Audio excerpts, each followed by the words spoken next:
12ஆம் வகுப்பு பொதுத் தேர்வில் அதிக மதிப்பெண் பெற வாங்கி பயன்படுத்துவீர் சுறா கைடு 2025-26 புதிய பதிப்பு. அதிக பக்கங்கள், அதே தரம், தற்போது குறைந்த விலையில். சுறா கைடு அனைத்து புத்தக கடைகளிலும் கிடைக்கும். குக்கரி சேனலை பார்த்து யார் வேணாலும் சமையல் பண்ணலாம். ஆனா சுவையான சமையல் பண்றது எப்படி? நான் இதயம் நல்லெண்ணெயில சமையல் பண்றேன். ஆஹா ஓஹோன்னு பாராட்டுறாங்க.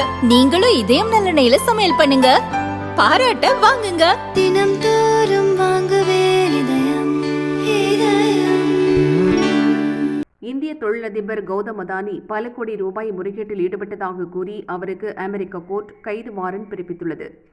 தனது நிறுவனம் உற்பத்தி செய்யும் சூரிய ஒளி மின்சாரத்தை வாங்க வைக்க இவர் சில மாநில அரசியல் புள்ளிகளுக்கு 1925 கோடி ரூபாய் லஞ்சம் கொடுத்ததாக அமெரிக்கா குற்றம் சாட்டியது.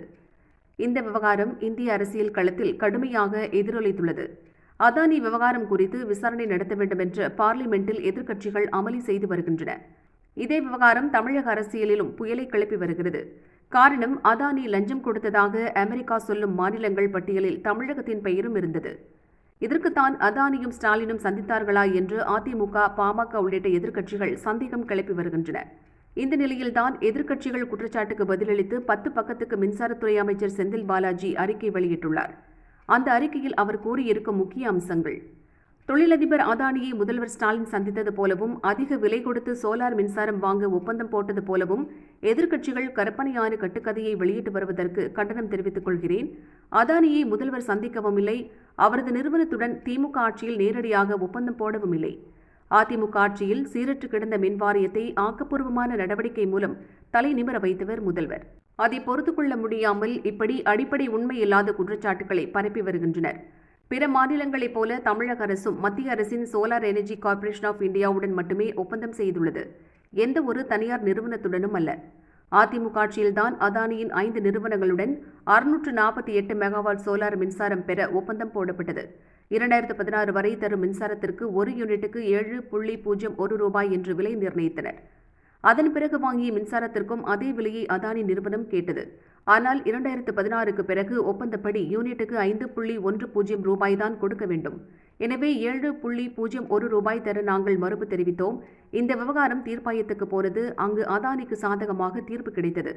உடனே யூனிட்டுக்கு 7.01 ரூபாய் என்ற அடிப்படையில் நிலுவைத் தொகை 568 கோடியை கேட்டு அதானி நிறுவனம் விண்ணப்பித்தது. அடுத்த 75 நாட்களுக்குள் பணத்தை கொடுக்க வேண்டும் என்பது விதி. இருப்பினும் தீர்ப்பாயம் உத்தரவுக்கு இடைக்கால தடை கோரி சுப்ரீம் கோர்ட்டில் மனு செய்தோம். ஆனால் கோர்ட் தடை விதிக்க மறுத்தது. இதனால் தான் யூனிட்டுக்கு 7.01 ரூபாய் என்ற அடிப்படையில் அதானி நிறுவனத்துக்கு 568 கோடி ரூபாய் பில்களை செட்டில் செய்ய வேண்டிய நிலை வந்தது. இப்போதும் அதானி நிறுவனத்துக்கு எதிராக நாங்கள் தாக்கல் செய்த மேல்முறையீட்டு மனு இன்னமும் நிலுவையில் உள்ளது. அதில் வலுவான வாதத்தை எடுத்து வைக்க உள்ளோம். நீண்ட கால அடிப்படையில் 7.01 ரூபாய்க்கு 1 யூனிட் மின்சாரத்தை வாங்க ஒப்புதல் அளித்த அதிமுகவை விட்டுவிட்டு மின்துறையை சீர்படுத்தி வரும் திமுகவை குறை சொல்வது எந்த வகையிலும் நியாயமில்லை. அறிக்கை விட ஆர்வம் இருக்கலாம், ஆனால் அதற்கு அடிப்படை புரிதலும் அறிவும் இருக்க வேண்டும். மாநிலங்கள் குறிப்பிட்ட அளவு சோலார் மின்சாரத்தை பயன்படுத்த வேண்டும் என்பது மத்திய அரசின் விதி. அதன் அடிப்படையில் மட்டும்தான் சோலார் மின்சாரம் கொள்முதல் செய்துள்ளோம். அதுவும் முழுக்க முழுக்க மத்திய அரசு மூலம்தான் கொள்முதல் நடந்திருக்கிறது. குறைந்த விலையில் சோலார் மின்சாரம் கொள்முதல் செய்துள்ளோம். இப்படி ஆக்கப்பூர்வமான நடவடிக்கைகள் மூலம் மின்வாரியத்துக்கு ஏற்பட்ட நஷ்டத்தை குறைத்தது திமுக ஆட்சி. திமுக அரசின் மீது வீண் பழி சுமத்தும் அரைகுறை அரசியல்வாதிகளுக்கு அதானி நிறுவனத்தையோ அதிமுகவையோ விமர்சிக்க துணிச்சல் இல்லாமல் தவிக்கிறார்கள் என்பது மட்டும் புரிகிறது. அதற்குத்தான் அதிமுக பாஜக கூட்டணி திரைமறைவில் ஒளிந்து கிடக்கிறது. இனியும் பொய் தகவல்களை சொல்லி அவதூறு பரப்பினால் சட்டப்படி கடும் நடவடிக்கை எடுக்கப்படும் என்று செந்தில் பாலாஜி கூறியுள்ளார்.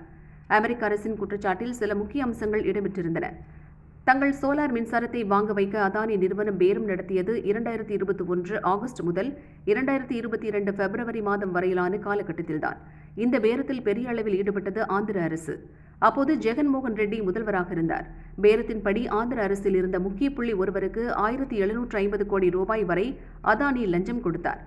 அதேபோல ஸ்டாலின் தலைமையிலான தமிழகம், நவீன் பட்நாயக் தலைமையிலான ஒடிசா, காங்கிரஸ் ஆட்சி நடந்த சத்தீஸ்கர், மத்திய அரசின் கவனிப்பில் இருந்த காஷ்மீரும் இந்த பேரத்தில் பங்கேற்ற மாநிலங்களாகும்.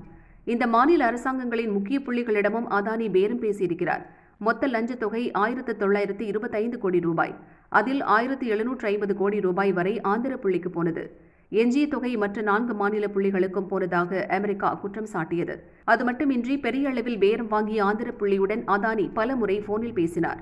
2021ஆம் ஆண்டில் ஆகஸ்ட் 7, செப்டம்பர் 12, நவம்பர் 20 ஆகிய நாட்களில் அதானியும் ஆந்திர புள்ளியும் நேரில் சந்தித்தனர். அதன் பிறகுதான் பேரம் தொகை கைமாறியது என்றும் அமெரிக்கா கூறியது. இதையடுத்து ஜெகன்மோகன் ரெட்டி அதானி சந்திப்பு குறித்து டீகோடிங் செய்து ஆந்திர கட்சிகள் பூகம்பத்தை உண்டு பண்ணினர்.